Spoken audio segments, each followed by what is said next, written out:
Le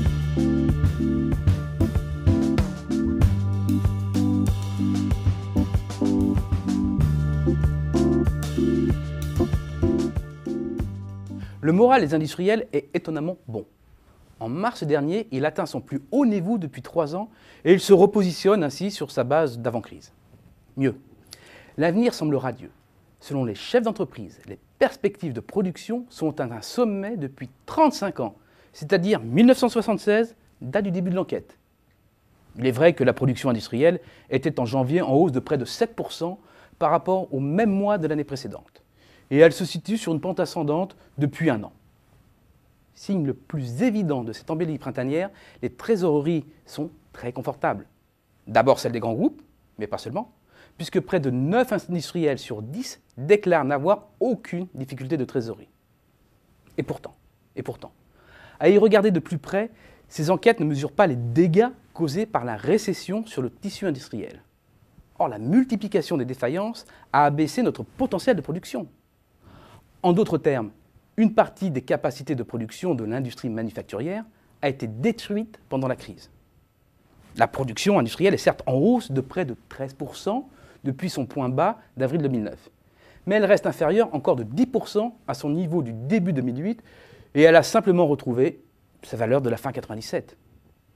À trop se concentrer sur les chiffres de la croissance, on oublie un peu trop rapidement que le niveau d'activité, lui, reste enfoncé. En outre, les premiers doutes apparaissent sur la persistance de ce climat euphorique. La première crainte, c'est celle des conséquences de l'envolée des cours des matières premières sur les marges. Des métaux, précieux ou non, aux minerais, en passant par les produits agro-industriels, pâte à papier, caoutchouc, jusqu'aux fibres naturelles, sans oublier, bien évidemment, l'énergie, le cours de toutes les matières premières flambe.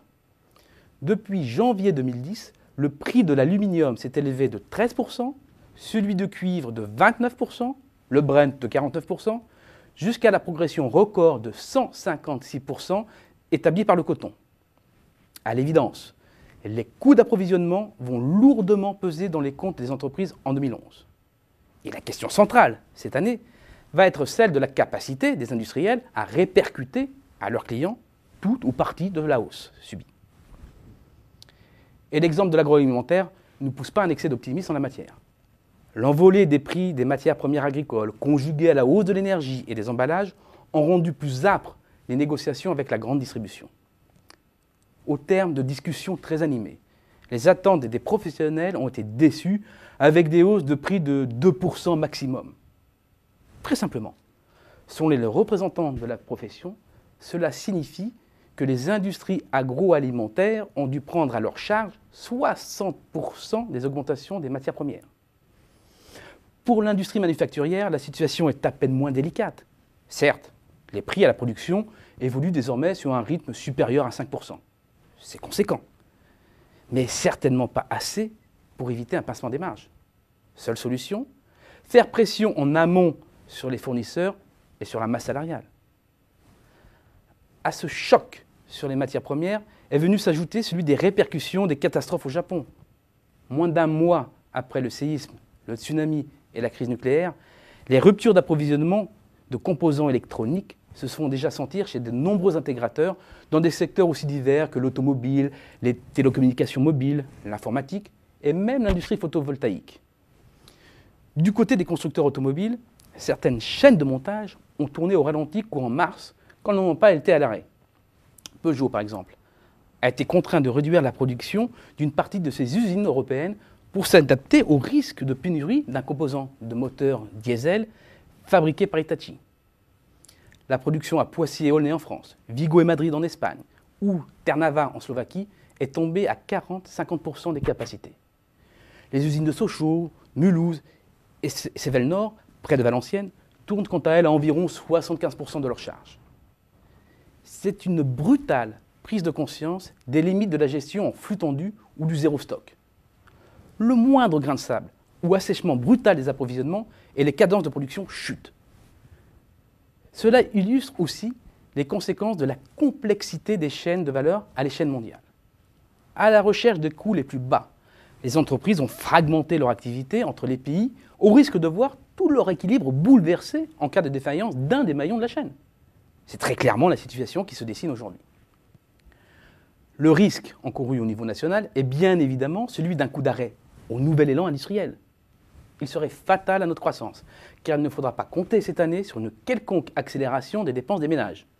Le marché du travail est grippé, les créations d'emplois sont faibles, le taux de chômage ne parvient visiblement pas à s'éloigner de la barre des 10%, l'inflation ressurgit et les revalorisations salariales sont bloquées ou presque. Pour un pays dont le modèle de croissance et le système fiscal sont basés sur l'hypertrophie de la consommation et des dépenses de l'État, cela conduit irrémédiablement à une croissance léthargique, inférieure à 1,5% selon notre scénario, aussi bien en 2011 qu'en 2012. Il est donc impératif que l'industrie prenne le relais. À cet égard, le gel des salaires peut redonner de la compétitivité à nos entreprises. Sur ce point précis des salaires, l'écart se creuse même avec l'Allemagne, qui fait partie du club très fermé des pays occidentaux en mesure d'augmenter leurs salariés. Certes, cela arrive après une très longue période de stricte modération salariale, pendant que se reconstituaient les profits des entreprises. Mais les chiffres bruts ne sont pas moins impressionnants. Les 550 000 employés du secteur allemand de la chimie vont ainsi voir leur rémunération progresser de 4,1%, ceux de la sidérurgie de 5,2%.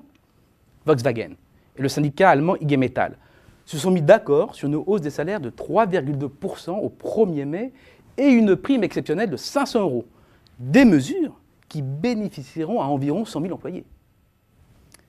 C'est finalement une bonne nouvelle pour l'économie française. Non pas parce que les ménages allemands vont se mettre à consommer beaucoup plus de produits made in France. L'effet sera en fait marginal sur les biens de consommation. Mais bien plus parce que les hausses des salaires outre-Rhin vont grever un peu la compétitivité des entreprises allemandes et redonner du lustre un peu aux industriels français. La France a une carte à jouer les prochaines années. Et une fois n'est pas coutume, c'est celle de son industrie.